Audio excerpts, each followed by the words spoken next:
दोस्तों पेशा दौलत एक पहेली, ये एक और चित्र है। शुरू करते हैं दोस्तों। एलिफेंट दर्रे से सलीब कार सड़क पर तीव्र गति से दौड़ती जा रही थी एक कार।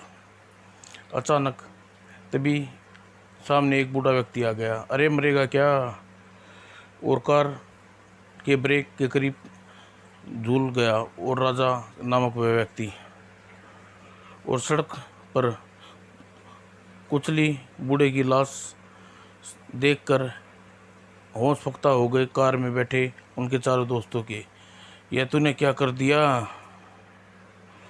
राजा? इसमें मेरी क्या गलती थी का?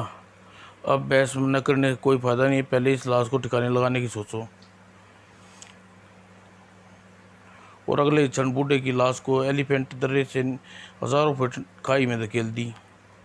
लाश ठिकाने लगाने के पश्चात इत्मीनान से लंबी सांस ली और चारों ने शुक्र है किसी ने हमें देखा नहीं, अब हमें चलना चाहिए। कल सुबह अपनी स्कीम डिस्कस करेंगे के बाद गोदाम में दोबारा मिलना।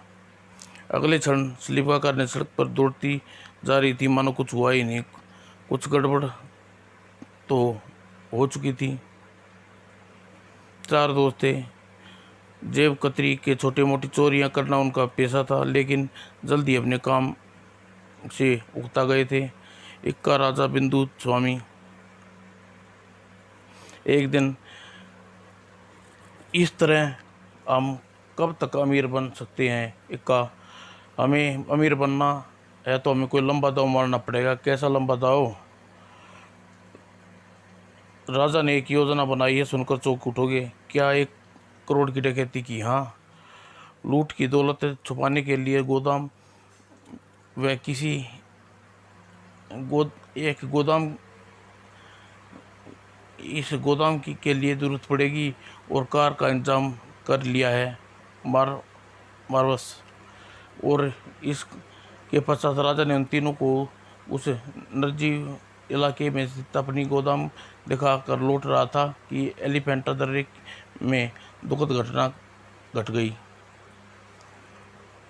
अपनी योजना पर दृढ़ता बनाए रखने के लिए घटना के अगले दिन प्लान मुताबिक चार दोस्तों ने एक बार फिर गोदाम का निरीक्षण करते हुए, क्या शनिवार को सिटी बैंक से निकलने वाली वैन पूरे 1 करोड़ रुपए की दौलत होगी?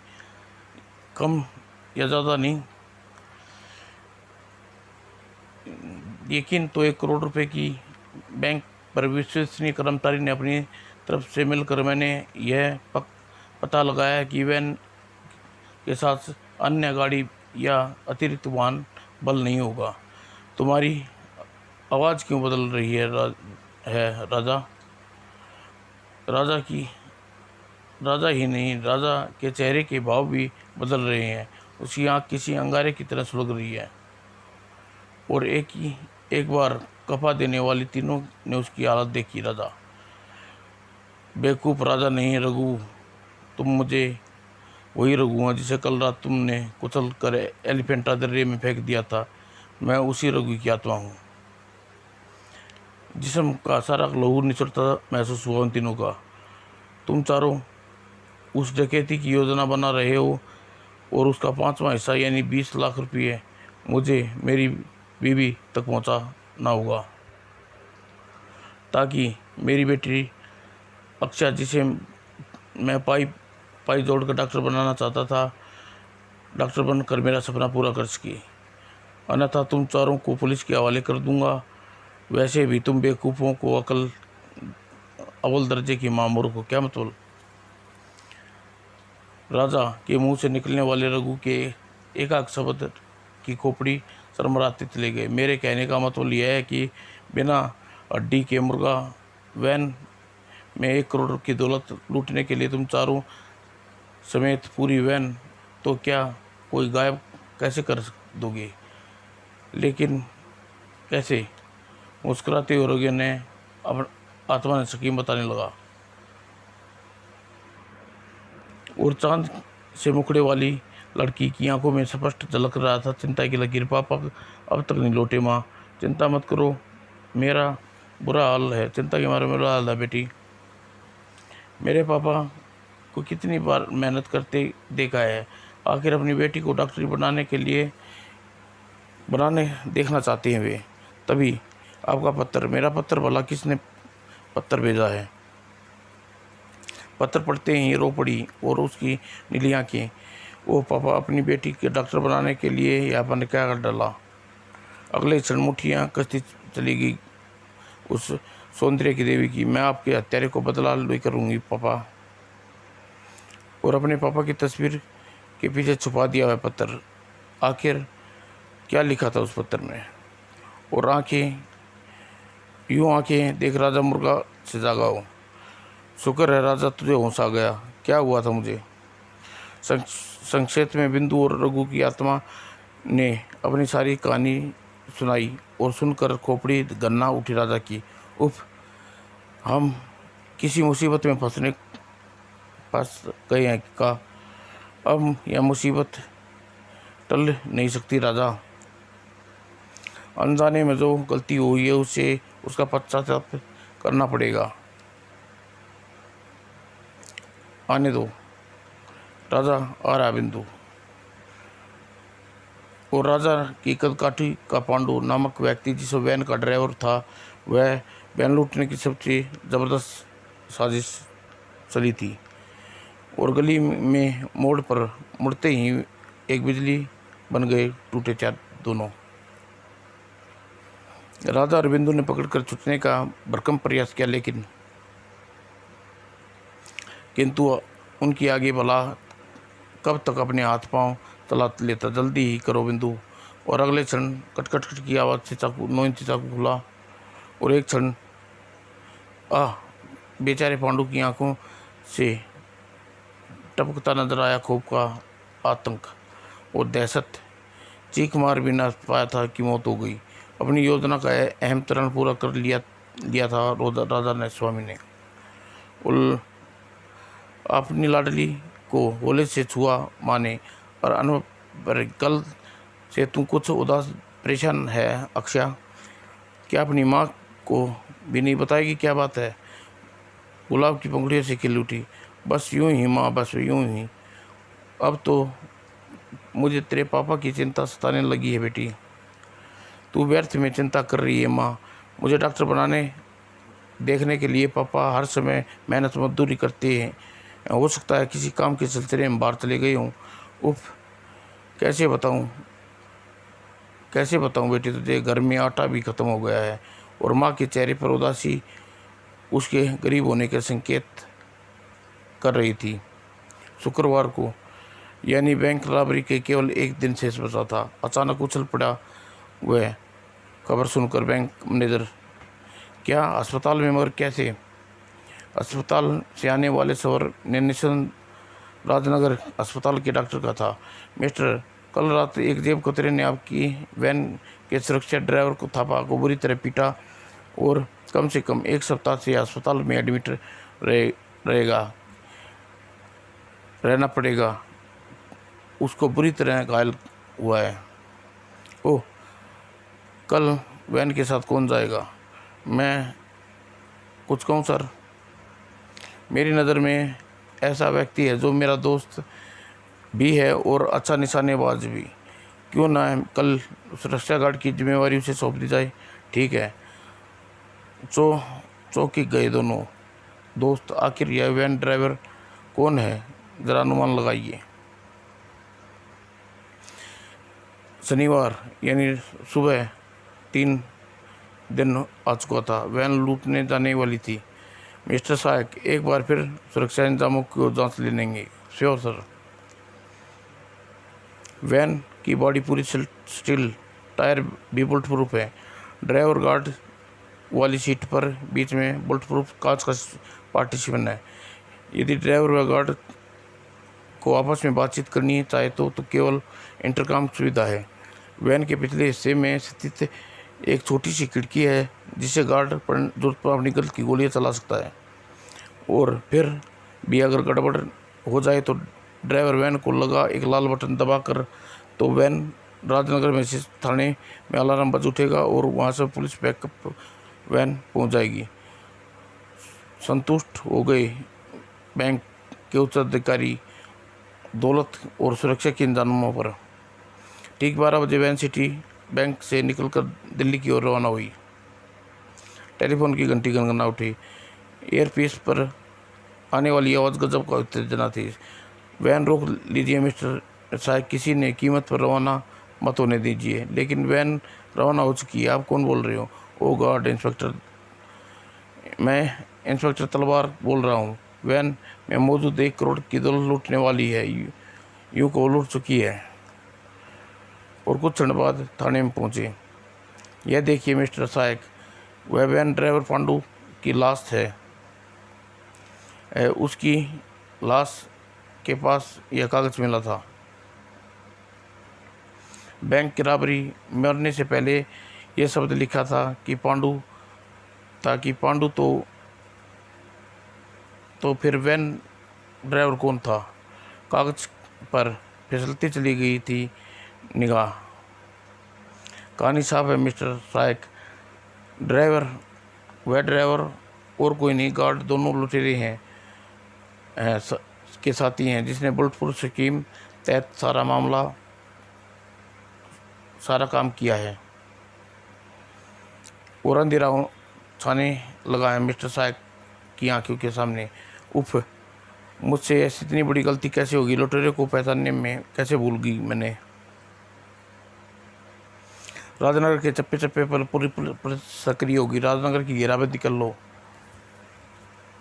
और वैन तुरंत, किंतु वैन राजनगर में होती तो मिलती ना।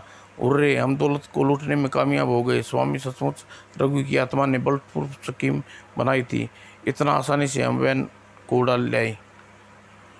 काश एक दूसरे को इंटरकॉम पर बधाई दे रहे दोनों अगले ही पल घटने जा रही थी वो घटना को अनुमान लगा पाते। अचानक आतंकित होगा चिका राजा, और ब्रेक फेल हो गए। स्वामी, क्या? एलिफेंटा दर्रे के स्टीम कार सड़क पर किसी शराबी की भांति लहराई वैन। अगले ही चल आसमान से कपकवाई गूंजी चीख। और अब खत्म हो गया दौलत का एक पहली बन गई एक पहली। वो आयशा के चेहरे पर न जाने कब से निखार आ गया था। बूढ़ी माँ, आखिर कौन सा राज है बेटी जो तू मुझसे छुपा रही है? आज तुझे बताना होगा वो राज, अपने पापा की कसम। उफ, यह क्या कसम दे डाली माँ, डाली तुमने? और अगले क्षण अपनी माँ के हाथों में सौंप दिया वह रहस्यमय लेटर। यह पत्थर पढ़ माँ। पत्थर पढ़ते ही अचानक हिप्नोटाइज हो चुकी। नहीं भगवान, यह नहीं हो सकता, नहीं हो सकता। और रो पड़ी आकांक्षा। माँ, पापा मुझे डॉक्टर बनना चाहते थे। माँ, ना माँ, यह भी नहीं सोचा कि उसने डॉक्टर बनने से ज़्यादा हमें उसके सहारे की ज़रूरत है। लेकिन भूल गए यह पत्थर में लिखी बात किसी और ने न बताना माँ।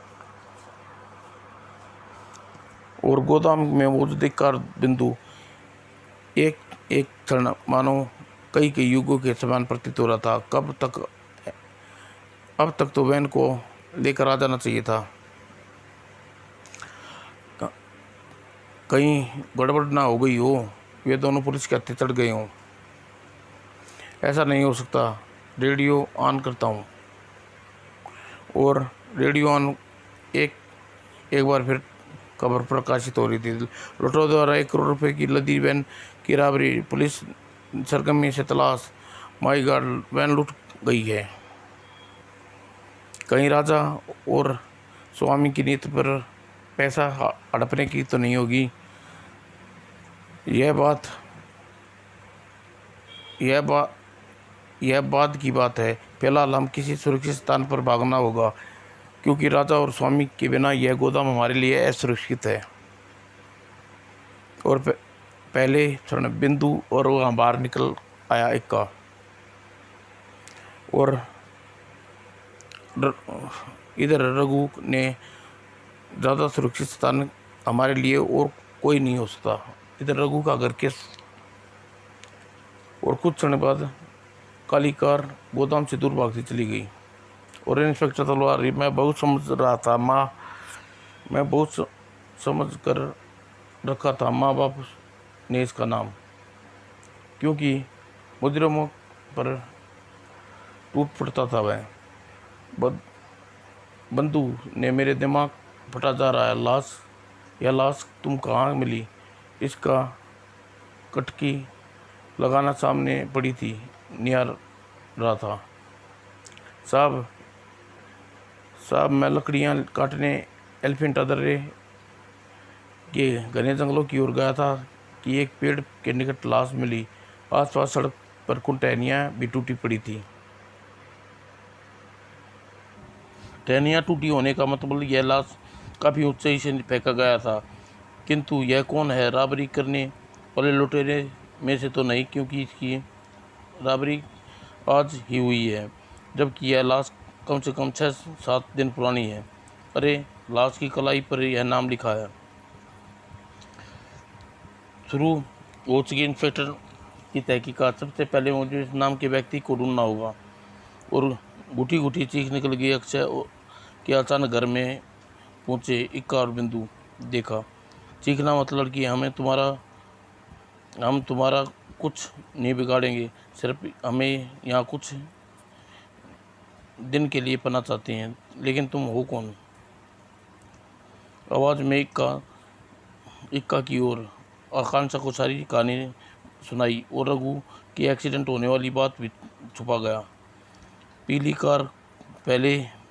पीली कार को वे पहले ही कहीं छुपा आए थे ताकि पुलिस की किसी प्रकार का शक न हो। न जाने क्यों अक्षय के होठों पर मुस्कुराहट गहरी होती चली गई कार बिंदु की कहानी सुनकर। और रात को नींद नहीं आई। उसकी आँख खुली। आखिर हम कब तक यहाँ छिपे रहेंगे? चिंता न करो बिंदु, मैंने पहले ही तांत्रिक से आत्माओं की बात करने और सहायक विधि सीखी थी। आज मैं प्लेन चिट्स के जरिए रघु की आत्मा से बुलाकर उससे बात करूंगा। किंतु और भला कैसे समझ सकते थे कि मुस्कुराहट का राज? और घड़ी रात के 12 बजाने को संकेत दे रही थी। तैयार हो जाओ रघु, आत्मा तुम्हारे शरीर में प्रवेश करने वाली है। नोट, प्लेन चिट एक ऐसी रहस्यमय विधि है जिससे आत्माएं का आह्वान करने पर दूसरे से बात की जा सकती है। ना जाने क्या मंत्र मधु बताता रहा। लाल सुर्ख होती चली गई उसकी चेहरे की आंखें और मानो वह आवाज़। मुझे क्यों बुलाया का? हमें तुम्हारी मदद की आवश्यकता है रघु। हमारी बताई सके होने के बावजूद भी दौलत हमारे हाथ नहीं लगी। इक्का के बिंदु होने पर अंदर घट रही एक एक घटना को वाच कर रही थी अक्षय। अगले क्षण मन में एक भयानक योजना बना डाली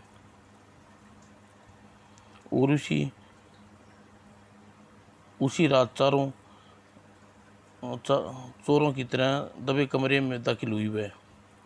न जाने क्या चुराया बिंदु ने इक्का और बिंदु के कपड़ों से। वो तत्पश्चात अपनी माँ के कमरे में पहुंची। अक्षय, तुम शोर न करना माँ, वरना वे दोनों जाग जाएंगे। पापा की मौत का बदला लेने के लिए मुझे समय आ गया है। तुम होशियार रहना, मैं थोड़ी देर में आऊँगी। और चौंक पड़ा इंस्पेक्टर उसकी आवाज़ सुनकर। कौन हो तुम?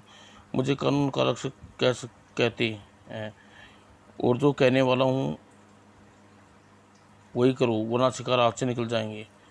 और अगले क्षण फ़ोन कट चुका था। फ़ोन करने वाले की आवाज़ अजीब सी खरखरात थी। आखिर कौन हो सकता है? और पब्लिक टेलीफोन से बाहर निकलने के साथ ही छाया बराबर बात कर रही थी नकाबपोश। यह इतनी रात गए किसे टेलीफोन कर रही थी? और सस्पेंस के मारे मारा धीरे धीरे साहिर का पीछा कर रहा था वह नकाबपोश। और अचानक हड़बड़ा कर उठा। ए बिंदु, मैंने तुझे तुझे जागने रहने के लिए कहा था, तू सो गया बेवकूफ़। माफ़ करना इक्का, आँख लग गई। और अचानक ही हल्की आठ पाकर चौंकी, कोई आ रहा है। और तभी बौखला के कमरे के दरवाजे में कदम रखा। ओ, यह पत्थर देख, वो यह पत्थर है तुम्हारे लिए। पत्थर? कौन कौन था वह? काला नकाब पहन हुआ था वह अचानक मुझे यह पत्थर दबा कर गया। पत्थर पर फिसलती चली गई निगाह। सुबह 7 बजे हर हालत में हिल स्टेशन पहुंचो। मैं दौलत समेत तुम्हें वहां मिलूंगा। तुम्हारा दोस्त राजा। ओह माय गॉड, राजा जिंदा है। और हिल स्टेशन पर सुबह 6:55 पर चप्पे चप्पे पर पुलिस तैनात थी। रात 7 बजे के करीब, आज 7:15 के करीब 5 मिनट बाकी हैं। लेकिन मुझे टेलीफोन की कॉल झूठी तो नहीं थी। अचानक क्यों चूक गया तलवार। अरे वह कौन है? वो गिद्ध सी बाती, आंखें सीधे तो हो गई इंस्पेक्टर की। आने वाले इक्का और बिंदु थे। राजा यहीं यहीं कहाँ था? दिखाई नहीं दे रहा। उसे देखते हैं। लेकिन बहुत देर हो चुकी थी। Hands up. ओह धोखा, मेरी रिवॉल्वर कहाँ गई बिंदु? अगले ही पल क्षण पुलिस की अगले क्षण बिजली सी भर गई पैरों में। हमें इससे पहले की समझ जाना चाहिए था कि अब राजा और वो जिंदा नहीं है। उस लड़की ने हमें बेवकूफ़ बना दिया। बिंदु, प्लेन चिट पर रघु की आत्मा ने हमसे कहा था कि वह कभी भी अपने शरीर में राजा राजा के शरीर में आई ही नहीं थी। न ही बैंक वैन रैबरी की योजना उसने हमें बनाई थी। कुछ समझ में नहीं आता। राय का अब क्या करना? अब मरना तो पड़ा, साथ साथ मरेंगे। और इक्का और बिंदु के पीछे लपका तलवार। रुक जाओ, वरना आगे मत बढ़ो। और फिर कहाँ रुकने थे दोनों। वह दौलत बड़ी बेवफा निकली बिंदु। वह दौलत नहीं, पहली थी पहली। और आग लगे ऐसी दौलत को जिसने हमें चारों दोस्तों को जुदा कर दिया। और अगले क्षण एक साथ दोनों पहाड़ी से छलांग लगा दी। थका सा रह गया इंस्पेक्टर। उफ, यह तो महत्वपूर्ण सूत्र हाथ से निकल गया। यह सारा ड्रामा देख भला की मुस्कुराहट थिरक गई नकाबपोश के ओठों पर। वाह, अब सारी दौलत मेरी। और अक्षय की अनोखी आंखों से आंसू थमने का नाम नहीं ले रहे थे। आज मेरी आत्मा को ठंडक पहुंच गई। पापा और वो बेचारे सपने में भी नहीं सोच सकते थे कि मैंने उनके रिवॉल्वर पर कब्जा जमा लिया था। टेलीफोन द्वारा पुलिस को 7 बजे हिल स्टेशन पहुंचने को कहा था। और मैंने ही नकाबपोश के नाम से वह पत्र लिखकर इक्का को दिया था। उसे पढ़कर दोनों बेवकूफ़ हिल स्टेशन पर चले गए। दरवाज़ा खोलते ही सिर उठी तलवार। इंस्पेक्टर तलवार है मेरा नाम। आप रघु शर्मा घर पे हैं? पापा तो घर पे नहीं है। किंतु क्या हुआ? दरअसल हमें एक लाश प्राप्त हुई है जिसकी कलाई पर रघु शर्मा गुदा हुआ था। हत्यारे ने का चेहरे कुचला हुआ दिया था, किंतु कलाई कुचलने से बच गई। नहीं इंस्पेक्टर साहब, कह दिया है, झूठ है। लेकिन रिलैक्स अक्षय जी। लेकिन एक बात समझ में नहीं आई कि आपके पिताजी को लापता होने की रिपोर्ट थाने में क्यों नहीं लिखवाई? तलवार ने असह्य धार से चौंका इंस्पेक्टर तलवार के प्रश्न पर। और किंतु अक्षय शायद पहले ही जवाब सोच रखा था। वो इसलिए कि इंस्पेक्टर, हमने सोचा था कि पापा किसी काम के सिलसिले में बाहर गए हुए हैं। काम के सिलसिले में? दूसरे शहर जाने वाले व्यक्ति बस या ट्रेन में बैठकर जाते हैं, लेकिन मृतक रघु शर्मा एलिफेंटा दर्रे में पैदल क्या करने लग गया था? आप इसका जवाब आप ही ढूंढ सकते हैं इंस्पेक्टर साहब। इंस्पेक्टर तलवार अपनी तरफ से कोई कसर नहीं छोड़ी। अक्षय जी, मुझे चलने की आज्ञा दीजिए। ये आप क्या आप पापा सुबक सुबक सुबक और मन ही मन वह एक्टिंग पर खुश हो रही थी कि किंतु देख नहीं पाई कि तलवार की हरकत। और इंस्पेक्टर तलवार की को घर से दूर जाते देख थिरक गया। नकापुरुष आटू पर मुस्कान और धीरे धीरे अक्षय के घर के दूर उतर जा रहा था। कुछ ही क्षणों उपरांत न जाने कहाँ चली जा रही थी अक्षय भी। और अब जरूरी कुछ अपाजित घटनाएं घटने वाला था। प्रिय दोस्तों, यह कहानी इस मोड़ पर है। मैं यानी मोहन जैन इस बारे में आपको बताने के लिए हाजिर हुआ हूँ कि यदि कहानी एक एक शब्द गौर से पढ़ा जाए तो मुजरिम को पहचान गए होगे। मुजरिम को पहचानने के लिए आपने आखिर मौका है, क्योंकि अगले पन्नों में स्वयं मुजरिम अपने सामने आने वाला है। आपके द्वारा दिए सोचे गए नाम को कागज पर लिख लीजिए और पलटिए पेज। एलिफेंटादर्रे के निकट सड़क पर थोड़ा नीचे खड्डे में वैन की भारी भरकम संदूक को बाहर खींचा किसी ने, और नकाबपोश वाले हाथ नकाबपोश के थे। हाँ हाँ, दौलत अब मेरी है दौलत। यह दौलत तुम्हें भी नहीं मिलेगी हत्यारे। वो तिरपन काप गई नकाबपोश की। सामने रणचंडी बने अक्षय को देखकर, अक्षय तुम यहाँ? अच्छा, आ गई तुम, दौलत तुम्हारी है अक्षय। नकाब उतारने ही चेहरा सामने आया देखकर चौंक गई अक्षय। नहीं नहीं, यह तुम नहीं हो सकते। और इंस्पेक्टर के नेतृत्व में राजनगर पुलिस दौड़ी जा रही थी एलिफेंटादर्रे की। मैंने अक्षय के बालों का मक्खी नुमा माइक्रो ट्रांसमीटर चिपका दिया था, जिससे सिग्नल अक्षय एलिफेंटादर्रे में मौजूदगी के संकेत दे रहे हैं। और इधर भूत बनी अक्षय के सामने राजा को एक टिक ना आ रही थी। हाँ अक्षय, यह मैं ही हूँ, तुम्हारा राजा, जिसने तुम जान से ज़्यादा प्यार करती हो। तुम्हारे कदमों में दौलत का अंबार लगाने के लिए यह मैंने लूट की योजना बनाई थी। सबसे पहले मैंने तुम्हारे पापा को लूट का 5वां हिस्सा देने का लालच देकर मरने के लिए तैयार कर दिया। इसलिए कैंसर ग्रस्त तुम्हारे पापा चंद दिनों के मेहमान थे। आखिर अपनी बेटी को डॉक्टर बनने के लिए 20 लाख रुपये में अपनी ज़िंदगी का सौदा बुरा नहीं लगा। तुम्हारे पापा की मौत के बाद मैंने उन्हें बेवकूफ़ दोस्तों को आत्मा वाले नाटक में रचा और उन्हें जाल में फंसाया। वैन लुटेरों के बाद मैंने दुनिया की नज़रों में बचाने के लिए खड्डे में गिरा दिया और वैन ड्राइवर बनकर बैठे स्वामी को मार डाला।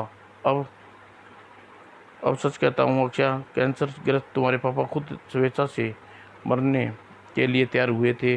मैंने उसे कोई दबाव नहीं डाला था। पापा का यह पत्र मैंने मिला है।